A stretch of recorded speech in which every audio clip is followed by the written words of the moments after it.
मैं आपको बता रहा था ना कि आपकी जिंदगी को ये लोग नरक बनाने वाले हैं। आपको क्या लगता है कि जब किसान आंदोलन चल रहा था और जब हम ये कह रहे थे कि ये लड़ाई केवल किसानों की नहीं है, तो आपको इसका मतलब कुछ और समझ में आया था? जब मैंने आपको ये बताया था कि नौकरी करने वाला हो, चाहे आप बिजनेस करने वाले हो, आप चाहे मैकेनिकल हो, आप चाहे पढ़ने वाले हो, और पढ़ने में भी सिर्फ वो पढ़ाई करने वाले नहीं जो 10-10 साल तैयारी करते रहते हैं यूपीएससी की, एसएससी की, और उसकी 15-15 साल करने के बाद में डिप्रेशन जाते हैं। वो पढ़ाई भी जो प्रोफेशनल पढ़ाइयां हैं, चाहे इंजीनियरिंग की पढ़ाई करने वाले हो, चाहे डॉक्टरी की पढ़ाई करने वाले हो। इंजीनियरिंग का भट्ठा बिठाया उससे पहले, और अब आ गए हैं हमारे डॉक्टरों का सत्यानाश करने। हार्दिक मेरे साथ है, अक्षत है, पूनम है मेरे साथ में। ये लोग रोहतक की पीजीआई में सेकेंड ईयर के स्टूडेंट हैं, अभी एमबीबीएस कर रहे हैं। और अगर आप लोगों को पता चले, जब आपको ध्यान होगा 2020 में मैंने आपको बताया था कि ये बॉन्ड नहीं है, ये लोन में कन्वर्ट होने वाला है। जो 40 लाख रुपया 4 साल में, अगर कोई बच्चा 40 लाख रुपया दे के डॉक्टर बनेगा, तो आपको सुरक्षित और सेफ रखने के लिए बनेगा क्या? वो चाहेगा कि आप उसके अस्पताल में जाओ और जाते ही ठीक हो जाओ? वो चाहेगा कि आप बीमार रहो कॉन्टिन्यूसली? वो चाहेगा कि आपको फार्मा लॉबी का, उस पूरे मेडिकल माफिया का गुलाम बना के रखे जिंदगी भर? तभी उसकी रोजी रोटी चलेगी, तभी उसको 40 लाख ब्याज समेत पूरे होंगे। और ये कोई अस्पताल नहीं खोल सकते, 7 साल का बॉन्ड है इनका, और कोई प्राइवेट अस्पताल इनको शोषण के अलावा कुछ और नहीं देगा। इस बात की पूरी गारंटी है, क्योंकि बॉन्ड में लिखा है 7 साल नौकरी करनी पड़ेगी। नौकरी वहां करनी पड़ेगी जहां उनको सरकार कहेगी या भेजेगी, यहां तक कि नौकरी मिलेगी नहीं, क्या पता, ऐसा पॉसिबिलिटी है, ये भी बहुत क्लियर है। ये पूरी जानकारी के लिए तो हम हार्दिक से, अक्षत से और पूनम से बात करते हैं। ये हमें बताएंगे कि कल इनका प्रोटेस्ट है। जैसे मैं अगर आपको बताऊं, आज तारीख हो गई 31 और कल है 1 तारीख, 1 नवंबर है, और कल है हरियाणा दिवस के मौके पर 2 तारीख को भी प्रोटेस्ट होगा इनका।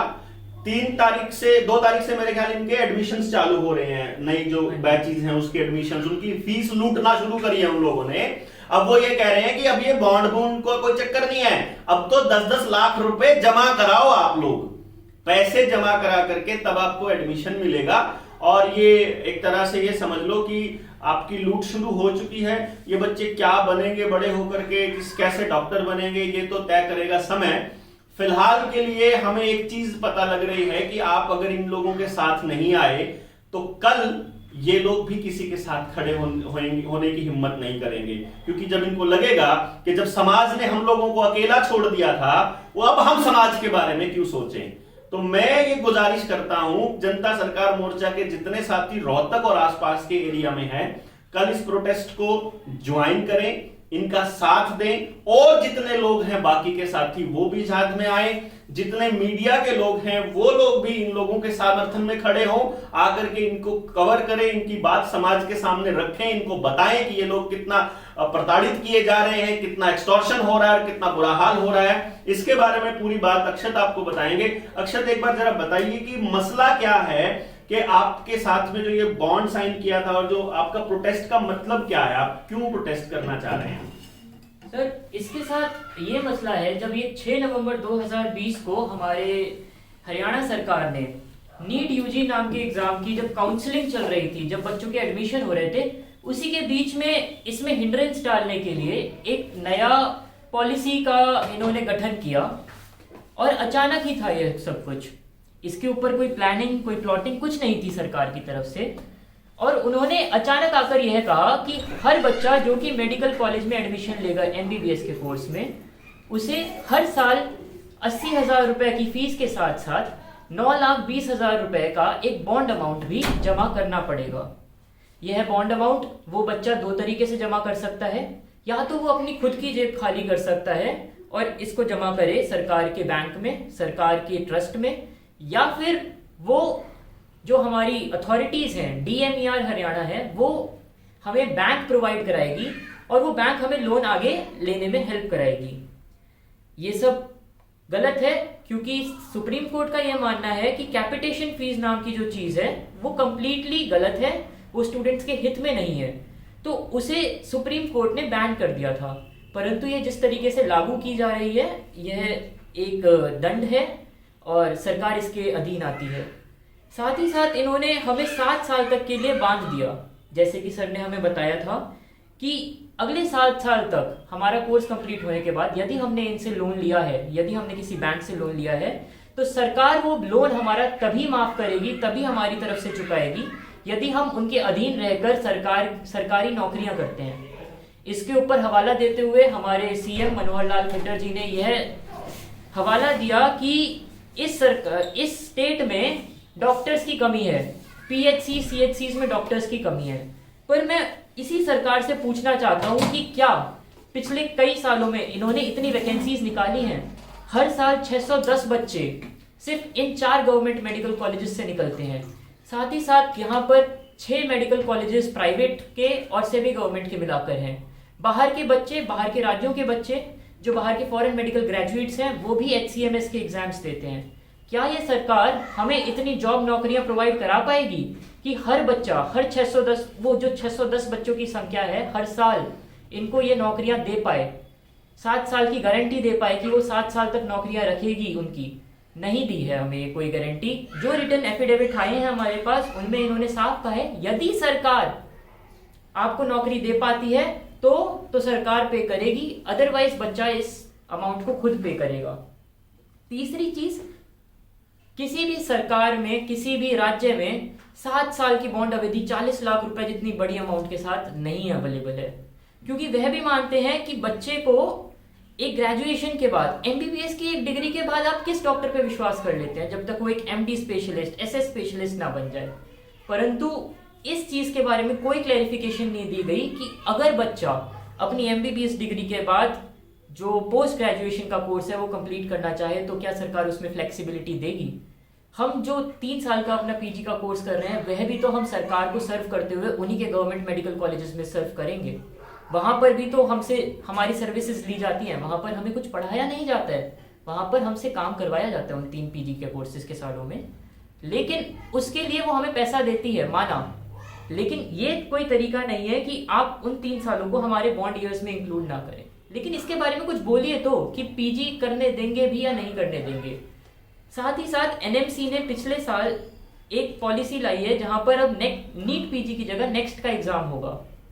नेक्स्ट का एग्जाम में अभी तक जो NMC की गाइडलाइंस हैं, जो रफ गाइडलाइंस हैं, उसमें उनका ये कहना है कि जो आपका नेक्स्ट 1 का स्कोर होगा वो सिर्फ 2 साल तक मान्य होगा।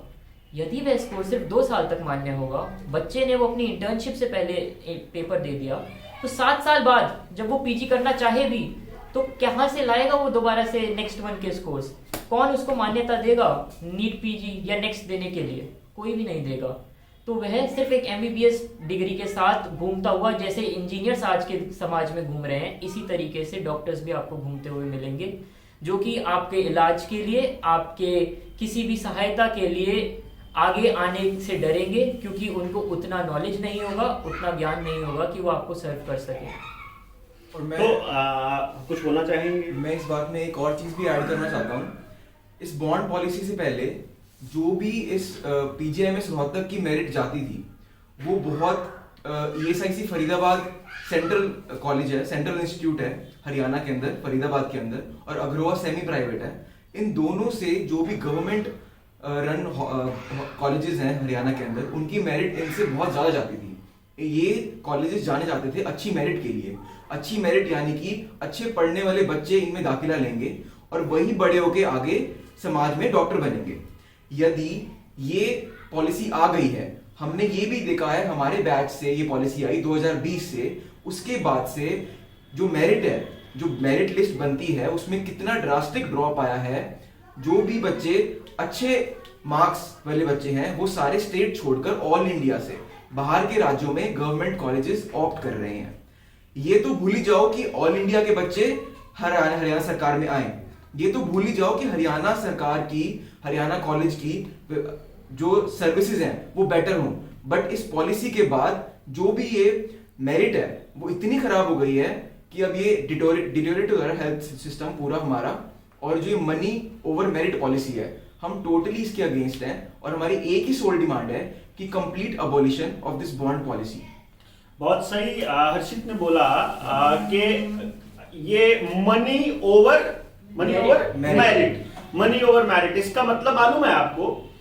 जैसे कि आपने ध्यान दिया हो, जनता सरकार मोर्चा की पहले दिन से एक डिमांड रही है, शिक्षा, स्वास्थ्य और न्याय, इन 3 प्रणालियों में पैसे का लेन देन नहीं होना चाहिए। जो भी व्यक्ति इसके अंदर आता है उस आदमी को मानदेय मिले, उसके लिए सारे इंतजाम सरकार करे, उसके बच्चों की पढ़ाई, बाकी जितनी जरूरतें हैं वो पूरी करे समाज, सरकार मतलब समाज, यानी। लेकिन इन 3 प्रोफेशंस के अंदर केवल वो लोग आए जो इंटरेस्टेड हैं। और जो हर्षित ने बोला है अभी हार्दिक ने जो बोला है वो ये है कि अगर मेरिट में होगा बच्चा, यानी अगर वो समझता है उस पूरे के पूरे कि उस पूरी चीज को जिसके लिए वो एडमिशन ले रहा है कि वो मेडिकल प्रोफेशन में जा रहा है, और वो अगर मेरिट में आता है तो यकीनन वो एक अच्छा डॉक्टर साबित हो सकता है अगर उसको डॉक्टर बनाने के लिए समाज तैयार करेगा। तो आज आपके पास एक मौका है, इन उद्योगपतियों की जागीर ना बन जाए ये एजुकेशन। आज आपके पास मौका है कि ये बच्चे भी आपके बच्चों के गले काटने वाले डॉक्टर ना बने। आज आपके पास मौका है कि ये लोग पैसे को तवज्जो ना दे करके समाज के लोगों को तवज्जो दें, ऐसे लोग बने। तो आज आपको इनके साथ खड़ा होना पड़ेगा। आज आपको हर उस व्यक्ति के साथ खड़ा होना पड़ेगा जिसके साथ भी अन्याय हो रहा है।